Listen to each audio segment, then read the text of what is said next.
बाढी छिरेको चाहिँ हिजो बेलुका कति 4 बजेबाट 4 साढे 4 बजेबाट हामीलाई चाहिँ अब यस्तो धनको क्षति चाहिँ खासै भएन। अब हामी अब सफासुग्घर लाग्न पर्यो, समयको वेस्टेज भयो नि त।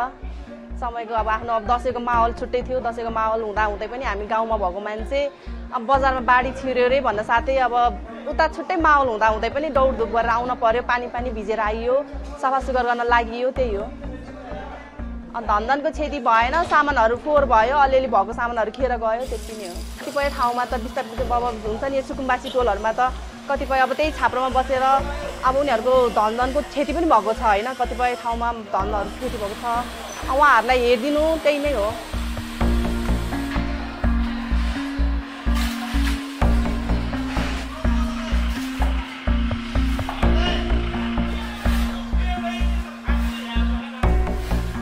र हामीहरूको सामानलाई स्टक बसेको बित्तिकै माल केही न केही मात्रामा वेस्टेज गइहाल्छ।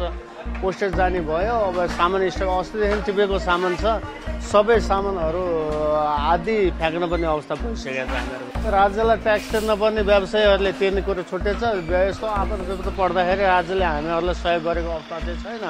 अब नगरपालिकाले हामीहरूलाई सहयोग गरेको अवस्था छैन।